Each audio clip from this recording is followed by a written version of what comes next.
Mais uma notícia: o Mecanismo Nacional de Prevenção e Combate à Tortura, que é um órgão ligado ao Ministério dos Direitos Humanos, denunciou um suposto trabalho escravo por parte dos detentos.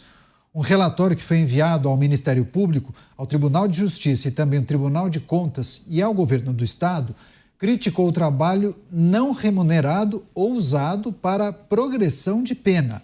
Além disso, o órgão disse ter colhido relatos generalizados e consistentes dos criminosos que classificam os serviços como exaustivos. Por fim, o texto cita supostas torturas cometidas por agentes penais, afirmando que os presos recebem um tratamento cruel e desumano, passam fome e não recebem tratamentos de saúde. Segundo o governo Tarcísio, o relatório do órgão não contempla as reformas estruturais feitas nos presídios do Estado, entregues até abril deste ano, e reforçou que a Secretaria de Administração Penitenciária disponibiliza canais para recebimento de denúncias. Vamos chamar o Roberto Mota, detentos reclamando do trabalho e também do tratamento dispensado a eles nos presídios. Mota. Existe no Brasil uma campanha permanente pelo desencarceramento. Isso significa a ideia de soltar os criminosos presos. É isso mesmo, soltar. Qualquer desculpa vale. Eu não conheço as condições dos presídios de São Paulo, mas de uma forma geral, os presídios do Brasil são muito ruins. Isso acontece de propósito. Isso faz parte de um projeto. O Cristiano Beraldo já apontou aqui que o Estado brasileiro já gastou 100 bilhões de reais na construção de uma única refinaria, Abreu e Lima, que ainda não ficou pronta. Com esse dinheiro, 100 bilhões de reais, era possível construir um sistema prisional completamente novo. Mas por que o Estado brasileiro, que tem órgãos que vivem de defender os direitos dos criminosos, fiscalizar as condições dos presídios, por que esse Estado não constrói novas prisões modernas, de acordo com todos os padrões dos direitos humanos, em vez de gastar esse dinheiro numa refinaria? Eu vou explicar contando um caso. Em novembro de 2018, uma resolução da Corte Interamericana de Direitos Humanos determinou que, porque as condições de um presídio em Pernambuco eram ruins, o presídio do Curado, porque as condições lá eram degradantes, as penas dos criminosos condenados naquele presídio deveriam ser contadas em dobro. Eu vou explicar devagar para vocês entenderem. Homicidas, assaltantes, sequestradores, estupradores. Para cada dia que eles ficaram na cadeia, eram contados 2, ou seja, as penas foram reduzidas pela metade. As sentenças emitidas por essa Corte Interamericana de Direitos Humanos têm eficácia obrigatória aqui no Brasil. Elas produzem efeito de coisa julgada. Todos os órgãos e poderes internos do Brasil são obrigados a cumprir essas determinações. A mesma Corte se manifestou em relação ao tratamento dado aos criminosos com problemas mentais. Por causa disso, há uma resolução decidindo que todos os hospitais de custódia psiquiátricos devem ser desativados. E todas as pessoas que estão hoje internadas nesses hospitais, pessoas com psicopatias, problemas mentais graves, que cometeram crimes graves, devem, a partir de agora, procurar assistência no SUS. Eu aposto que ninguém que está assistindo aqui sabia nada disso. Programas Pingos nos Is, recebendo as pessoas que nos acompanham pelas emissoras de rádio espalhadas por todo o Brasil.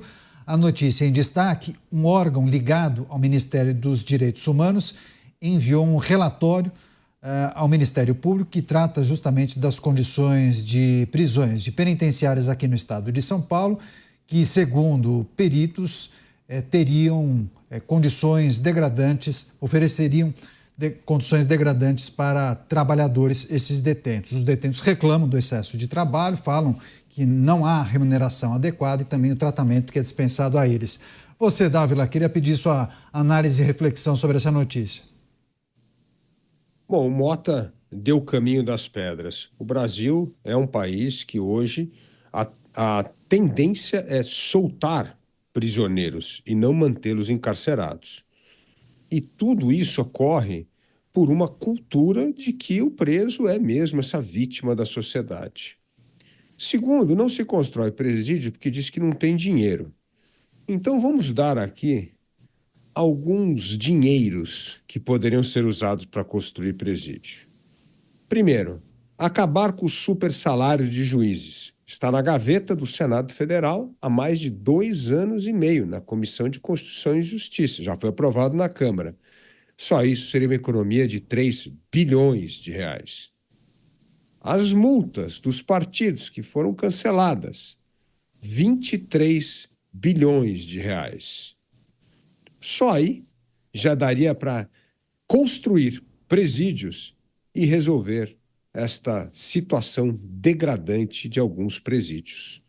Ou seja, é preciso ter vontade política para encontrar dinheiro sem aumentar imposto da população e é preciso ter convicção de que é mantendo os presos na cadeia, cumprindo integralmente as penas, que nós vamos criar um incentivo para desencorajar aqueles que pensam que o crime pode ser um bom negócio. Porque hoje, no Brasil, o crime é um bom negócio graças à impunidade e a esta cultura de tratar o bandido como vítima da sociedade. Beraldo também vai fazer um comentário a respeito dessa informação, dessa notícia, depois do break comercial. 1 minuto e meio, super rápido. Fique por aí. Estamos de volta com o programa Os Pingos nos Is, os assuntos importantes do dia, sempre contando com as análises dos nossos comentaristas. Eu vou chamar o Cristiano Beraldo para trazer a sua análise e reflexão sobre uma notícia que nós apresentamos há pouco. Peritos federais levantaram informações sobre prisões em São Paulo, escutaram os relatos dos detentos que falam em trabalho escravo. Eles reclamam do excesso de trabalho e também o tratamento dispensado a eles em alguns presídios do estado de São Paulo. Você, Cristiano Beraldo, sua análise, sua reflexão, relatório fala em serviço escravo e exaustivo. Olha, Caniato, esse é o tipo de notícia que me faz perguntar, não é? Como é que chegamos até aqui? Como é que o nosso Brasil, o nosso país, se transformou nesse lugar onde grandes autoridades insistem em apontar o dedo para a polícia, para as forças de segurança, para o sistema prisional, colocando o sistema prisional como causa, como motivo para a liberação de presos. A gente vê um tipo de manifestação claramente feito para que o preso se torne um pobre coitado, aquela ideia da vítima da sociedade. Há uma permanente insistência em transformar os poucos que vão presos no Brasil nessas vítimas, nesses pobres coitados, como disse o Mota, que precisam ser urgentemente desencarcerados. Sabe quem, na minha opinião, tem trabalho escravo? É a polícia penal penitenciária. São aqueles responsáveis para que, dentro de uma estrutura completamente inadequada, lidem com esse volume de presos que ficam nas estruturas penitenciárias de forma a superlotá-las e tornar o trabalho desses agentes de segurança quase impossível de ser realizado, que estão ali sujeitos a todo tipo de infiltração, porque a lei permite, o sistema judiciário passa a mão, porque se não fosse isso, não entraria tanto celular, não entraria tanta droga, não entraria tantas coisas que não deveriam estar fazendo parte da prisão, não teria encontro íntimo, não teria nada disso, não teria bandidos disfarçados de advogados que vão lá pegar instrução e repassar a instrução da criminalidade entre seus clientes e os seus comparsas. Só que isso tudo é protegido. Como é que um relatório desse não é um relatório propositivo? Está preocupado com os direitos humanos do bandido? Então proponha qual é a estrutura defendida pelo Ministério para que cadeia seja lugar para preso cumprir a sua pena da forma que tem que cumprir. Mas isso não vem de lá. Lá só vem carinho pro bandido e pau na polícia. Pau no agente penitenciário. Porque esses são colocados como os malfeitores. Então, meus amigos e minhas amigas, a gente realmente chega num ponto no Brasil em que não dá, porque a cara de pau é demais.